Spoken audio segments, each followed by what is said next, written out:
we're at our best. We're, at our absolute best with our talent, with people, with our relationships when we're on the love pathway.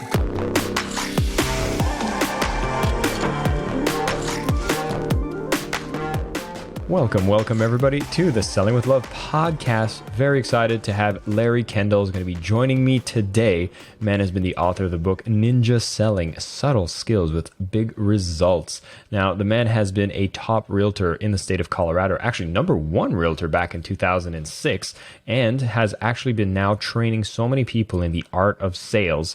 He's a super connector. He has a chance to actually have, I believe now your brokerage is over 190, if not 200 people are working within your firm, and you've trained thousands and thousands of realtor and sales professionals around the world, especially teaching them the skills around ninja selling. We're going to break down a bit more about what does ninja selling mean, how do you get to apply it, and you're going to realize how much the power of mindset is actually going to come in the way as well, so you can be empowered, excited, and moving forward in growing your business and making a difference in the process. Larry, welcome to the show. Oh, thanks, Jason. It's an honor to be on your program.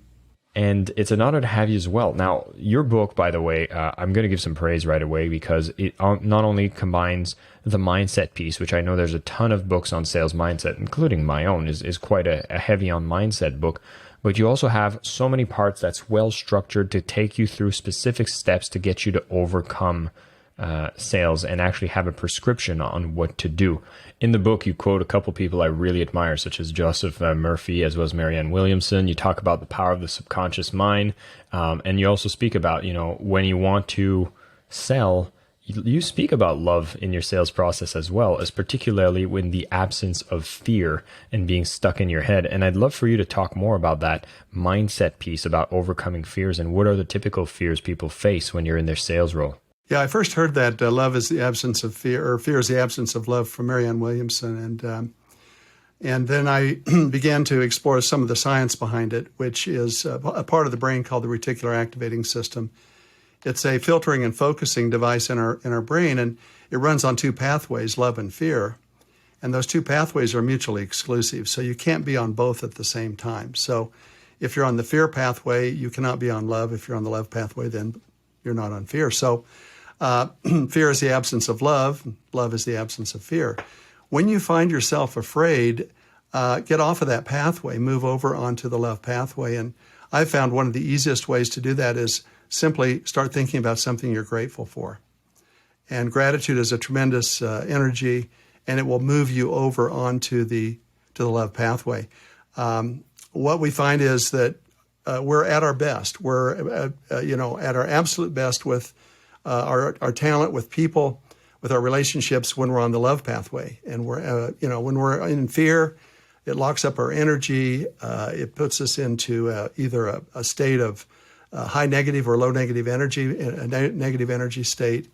And so one of the things we talk about in the book is how to manage your emotional energy, how important that is. And we also get into some sports psychology that's related to that. And as we say, three keys to success in any business is your mindset, your skill set, and your actions. And Jason, you just started out with the most important one, which is your mindset.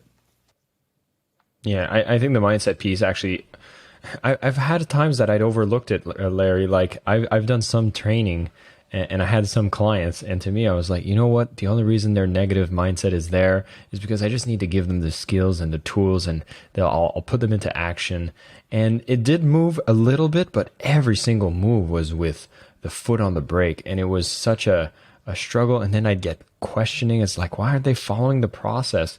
Only to realize that the mindset plays an even bigger part than most people assume. I tried to deny it. I'm going to be honest. I was like, no. The mindset doesn't need to happen. That just follow these steps, do this. And then I see people are just like staring at it. They're not taking action on it. They're not focused at all. And that's when I kind of went to 180 and I realized, you know what? I think mindset's the biggest piece you can move, because the rest becomes within grasp when your mindset is actually looking for it.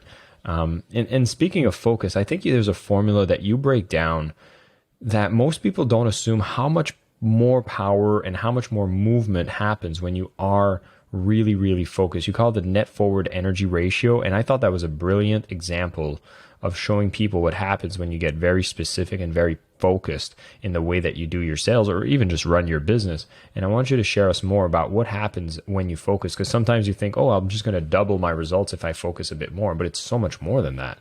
Yeah, it's exponential. So, for example, in the book, we talk about if you're 60% focused and 40% distracted, your net forward energy ratio is 60 divided by 40, and so which is 1.5. So, yeah, you're moving forward. You're making progress.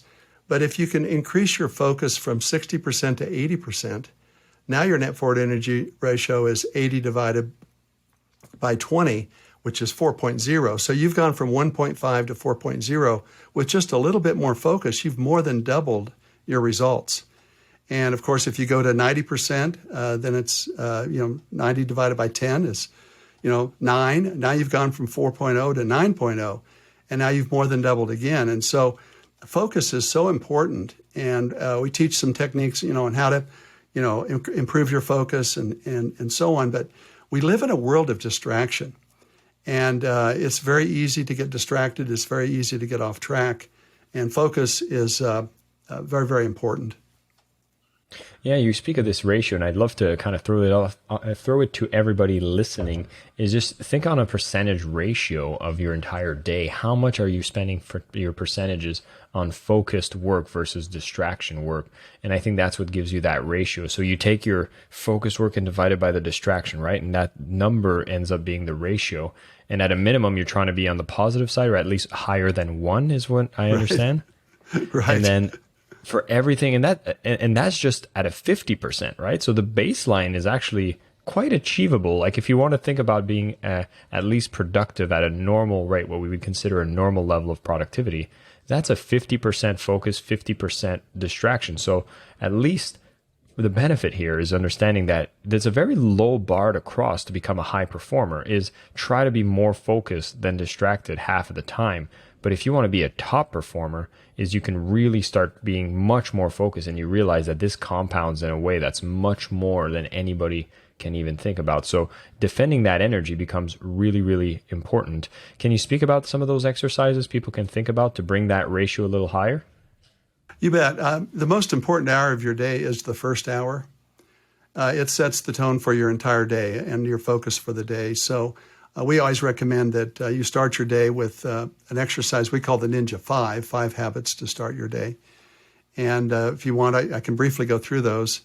Habit number 1 is your gratitudes and affirmations. Gratitudes will put you in the love pathway or the positive energy state. Affirmations will remind you of your goals.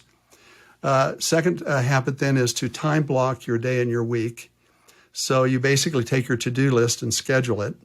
One thing here that's very important is that you don't open your devices first thing in the morning, because you want to stay on your agenda. You've got these 5 habits you need to accomplish. The minute you open your email or open your text, open any of your platforms, all at once, whose agenda are you on? You're on everybody else's agenda. And what has happened to your focus now? Your focus is on, that list of things to do, or their agenda. That's the focus. So habit number 2 is staying on your agenda, time blocking your day and your week, scheduling your to-do list. Habit number 3 then is writing 2 personal notes. Most powerful thing you can send to another human is a handwritten personal note, becoming more powerful because less people are doing it.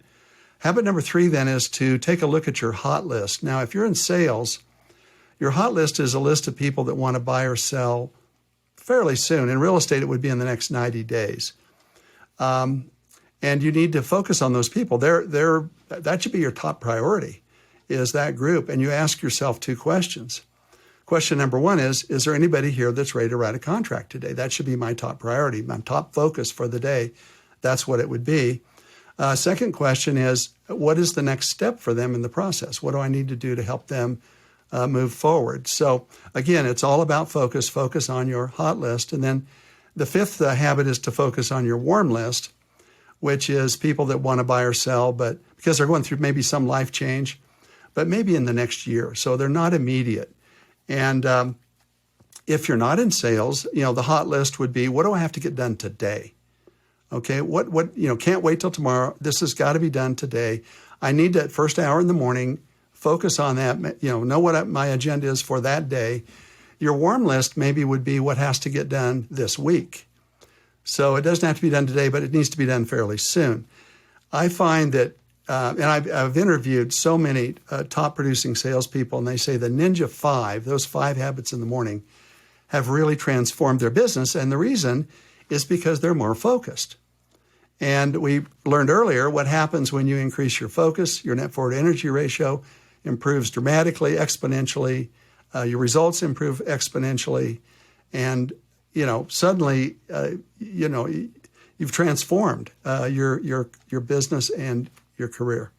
I love the Ninja 5. And Larry, I will make one correction that I like to tell everyone is I personally feel everyone is in sales. So we just need that one model. And even if you don't think you're directly related in sales, I would still encourage listeners to this podcast to focus on the first Ninja 5, where if you're not currently selling a product or service, you're maybe trying to hire people, raise money, or trying to connect and build your network. And those are key activities as well. So I would say keep a hot list and a warm list and always be building your network. I definitely love that part. Although I agree, we should be productive as well. I wanted to go back to a quote that I thought was really powerful. And by the way, I'll have to share you one of my quotes because you'll see we speak a similar language, which is why I think I really appreciate your book. As you said, as a human, I am both a sender and a receiver of energy. I broadcast energy as a frequency based on what I am thinking or feeling. Others receive this energy and they call it a vibe. Now, I'll add my own definition because I think you'll appreciate this, which is selling is nothing more than an energy exchange between conscious beings. And when you know what you offer is so much more than what you ask in return, that's what the energy of love is. So I feel like we could probably, we can connect on that part. Now, everybody that's paying attention here, we got Larry Kendal. I'm talking about ninja selling. And so if you are excited about ninja selling, increasing your sales, really doing it in a way that is aligned with your value, coming from a place of love, you'll definitely want to check out the show notes. We are going right into the piece of mindset so far, but there's so much more to this that we're going to dive into that really makes it powerful when you show up. And I want to talk about these specific strategies moving forward. So it's so funny, Larry, by this point that I was through the book, the first part really focuses on this mindset. And if you would have finished the book there, you would have then ended up with a great book on ninja selling, teaching you the mindset, the habits, the practice to really make you a top performer. But that was just the beginning of the book. What blew my mind is you have, I think, over 30 chapters in there, because then you start being very prescriptive and you start giving some very tangible answers to skill gaps that most people have in sales. And I'd love to touch on a few of these for the listeners. One of them is when I speak with people that are early stage in their sales and they're trying to understand their avatar, they're trying to understand who they sell to. I often suggest for them to go on, call it discovery calls or research calls, so that they can get more understanding of what problems they have and what they're looking to solve, what they've tried, etc. And you speak about these forward questions, which I think are so powerful. And for a lot of people that I speak to, they're like, okay, I can book a call with these people using the scripts you told me, but I don't even know what to say when I get on a call with them. I'd love for us to share a bit more about these 4 questions and how powerful it is. You bet. One of the things, as I mentioned when I was taught what I call depression era selling techniques, it was all about closing, close early, close often, ABC, always be closing, or asking for referrals. Who do you know that wants to buy or sell? Who do you know that wants to buy or sell? And what I found was that if you use that, people shy away and they move away from you. And you find yourself chasing them, and you're caught up in what we call the pursuer, distance, or dance. Instead, what you want is to have them coming towards you, to attract them. And the best way to do that is to ask questions about what we call forward. The first question is, the F stands for family and friends. Tell me about your family. Or maybe see if you have mutual friends. And that's a great conversation starter. It's very comfortable. People aren't going to run away from you. In fact, they love to talk about their family. They love to talk about if you have mutual friends. O stands for occupation. My favorite question is, hey, how's business? Or how's work? Or, what's going on at work? They like to talk about that. R stands for recreation. My favorite question, what are you doing for fun? What are you doing for fun? They love to talk about what they're doing for fun. And then dreams is D, and that's really a category, anything about the future. You wouldn't go up to somebody and say, hey, what are your dreams? I mean, that would be a little bit creepy. But you would go up and say, hey, hey, what are your plans for the summer? What are your plans for the holidays? Or your daughter's graduating this year. What are her plans? Anything about the future? These are great rapport building questions, but they're more than that. If you listen carefully to what they say about their family, about their careers, about what's bringing them joy, about their hopes and their dreams, listen carefully for change. If there's pain or pleasure in any of those four areas, in real estate, it's probably going to affect their real estate. And so that's how we don't make sales calls. We do interviews, and we do Ford interviews. We just simply ask people the Ford questions, and we listen for change, and then we offer service. If they're thinking about, their daughter's going to college, and they're thinking about maybe buying a home for her to live in there, okay, we offer service. But we found the Ford interview is kind of part of the core, just like the Ninja 5, a morning routine. It's part of Core Ninja. And you'll find that opens a tremendous number of doors. The Ford questions are real door openers. Yeah, I think that's powerful and super prescriptive. Although I will say, I'm based in Bali, and there's a lot of spiritual people here in Bali. I'm talking mostly about the immigrants that, like me, that have come to live here. And you could probably get away with saying, like, tell me about your dreams, because so many people are on the eat, pray, love journey. And I think that would be a question most people would be like, oh, I'll tell you, I had all of this. And maybe that's when you start offering your product and services. And I do want to call out because you hear Larry here is using a lot of the references from the real estate world, but I find it very fascinating for those of you who are in coaching, consulting, and small business owners. And I'll pick on the coaching part because I know a lot of the listeners here are coaches. This is exactly the same type of things you want to pay attention to. And what I like from the Ford questions, paying attention to what changes they want to see. Because if you're offering any kind of let's say in personal coaching or life coaching, if you're understanding that they have some struggles or change that they want to have with their families and friends within their own organization or where they actually work, or how they're doing their hobbies and the balance they have in their life and the dreams they want to achieve, that's usually a powerful place. You can discover what is the major thing that you can help them with so they can achieve these dreams, make those changes, be more comfortable. And so the Ford question, I love how prescriptive it is and how it can actually unblock anybody who's starting these conversations to be able to understand their people better and actually design products that really help them get that breakthrough. Another thing that I think is quite ninja and prescriptive, Larry, you speak about how, we shouldn't treat everyone the same. There's very different profiles based on who you're talking to. And you talk about the 4 different people. I think it's the 4 Ps here. And I want you to talk more about these different categories so that we can understand who we're talking to and how we can modify our sales approach. You bet. And I think what you're referring to, Jason, we call it the platinum rule, which the golden rule is treat others the way you want to be treated. The platinum rule is no, don't treat them the way you want to be treated. Treat them the way they want to be treated. And the first thing you need to know is what is their personality type. And we use kind of a takeoff on the DISC personality profiles. A lot of people are familiar with those. Many people have difficulty remembering what the D, the I, the S, and the C stand for. So we've renamed them or relabeled them. The D personality, the driver personality, we call them a power person.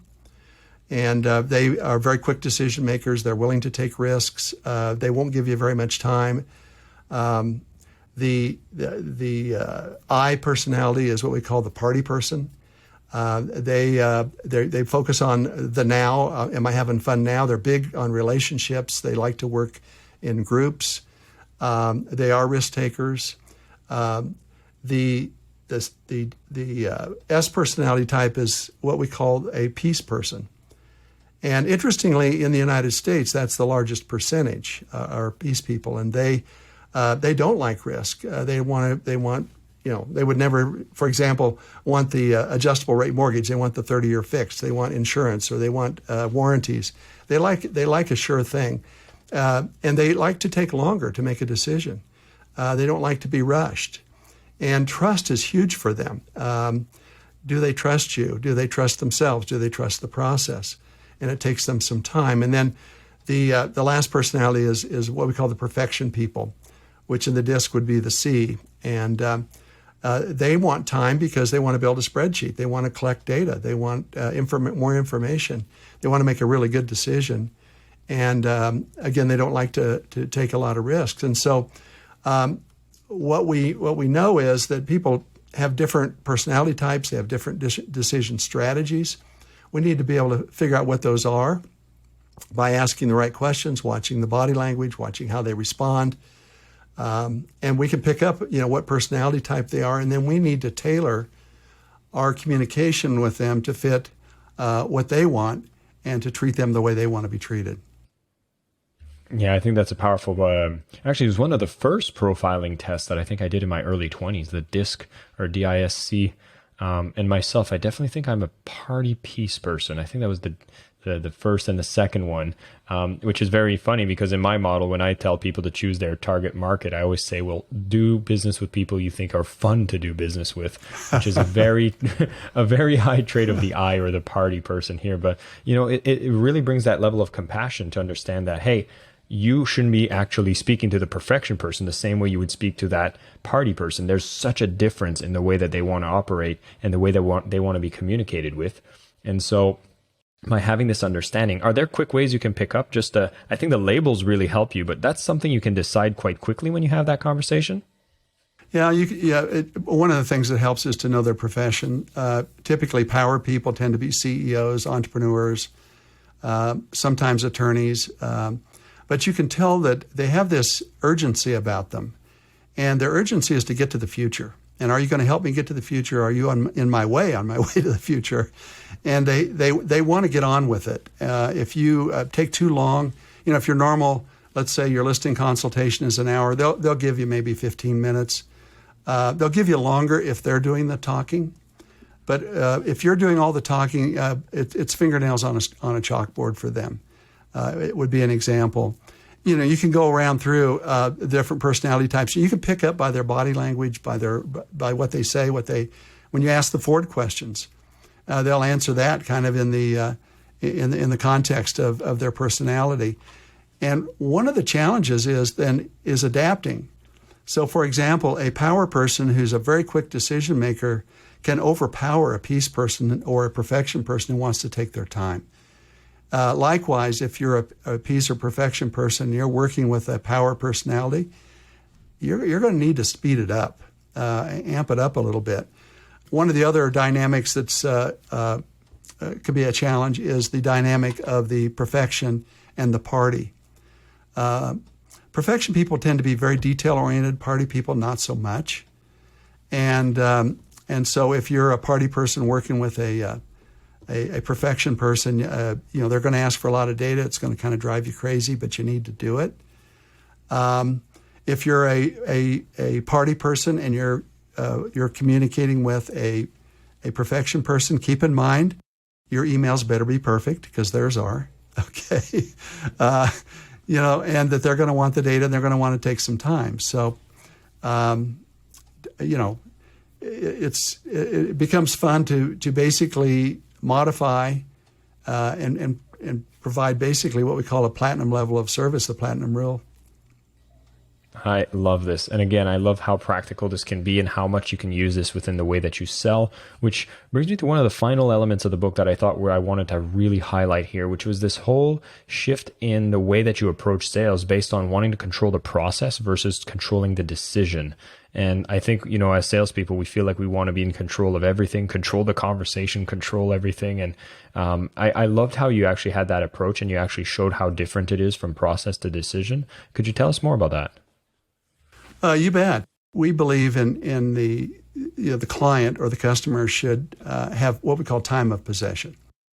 So they should be talking about 75 to 80% of the time. We should be talking 20 to 25% of the time. We have a series of questions where we ask the questions and we control those questions. They can answer however they want. And this will give us an idea of where this is going to go. We have a saying, we control the process, they control the decisions. We're not trying to sell them. Basically, our why we exist is to help them go from the life they have to the life they dream about. That's what we're here to do.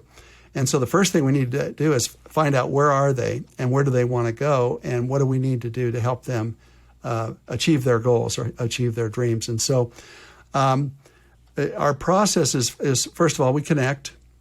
And then we ask a series of questions. We call that the information step. And then based upon what they tell us, it sounds like there's a solution or a couple of solutions. And then we propose those to them. So we don't sell, what we call solve. In real estate, we have on the buyer side, we have a buyer process that we go through. It's a 10-step process. With sellers, it's a 16-step process. We just go through it, 16 questions. We call them the sweet 16 questions. And again, we're in control of the process, the interview, if you will, but they're in control of the decision. I absolutely love it. Now, Larry, thank you so much for coming here. And I know we're just touching the tip of the iceberg. When you go down into ninja selling, there are some prescriptive and ways that you can apply exactly how you can approach sales, the skills you need so you have no gaps in showing up and doing what works. I think that's one of the beautiful things that comes from ninja selling. I think that's why you won Book of the Year for award, because it has such a key component that oftentimes I've seen missed in a lot of sales books. And, it begs the question, of everything you could have labeled as that, ninja is the word that was used. Was there a particular reason why ninja was the word?